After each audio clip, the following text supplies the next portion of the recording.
আসসালামু আলাইকুম। আজকে একটা এসি এক জায়গায় থেকে খুলে আরেক জায়গায় সেটিং করব। এইদিকে আব্বু ওয়্যারের কালেকশন এবং পাইপের কালেকশন খুলাইতেছে আর আমি সেলাই রেঞ্জ দিতেছি। তো ভিডিও করার একটাই উদ্দেশ্য, আমার বিজনেস এবং কাজের মার্কেটিং করতেছি ভিডিওর মাধ্যমে। তো এসির ইনডোর খোলানো শেষ আর ইনডোরের পাইপের ভিতরে আমি অনেক সুন্দর করে কস্টিপ দিয়েছি যাতে ভিতরে ময়লা না ঢোকে, আর আউটডোর আগেই খুলে ফেলছি। তো এখন চলে আসলাম পুরনো এসির কাছে, আর আজকে আকাশে অনেক সুন্দর একটা চাঁদ উঠেছে। পুরনো এসিটা এখন খুলবো। তো পুরনো এসির ভিতরে গ্যাস আছে, ওইটা আমি ছেড়ে দিয়েছি। এখন পুরনো এসি খোলা শেষ, নতুন এসি বসিয়ে দিয়েছি। এখন পাইপের কালেকশনটা করতেছি।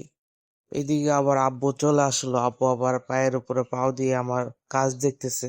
তো এসি সেটিং করতে গিয়ে মাঝে মাঝে অনেক সময় লেগে যায়, যখন একটু ঝামেলা হয়, সমস্যা বেশি হয়, তখন একটু সময় লাগে আর কি।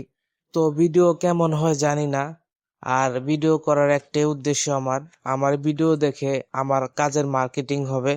তো আমার বিজনেসের জন্য ভিডিও করা হয়। তো আমি কাতারে থাকি, কাতার দোহাজিতে। তো কাতারের দোহাজিদের ভিতরে যাদের এসি লাগবে তারা আমার সাথে যোগাযোগ করবে আমার এই ভিডিও দেখে। সাবান পানি দিয়ে অনেক সুন্দর করে লিকটা চেক করতেছি। আলহামদুলিল্লাহ এসিটা সেটিং করা শেষ, অনেক সুন্দর চলতেছে।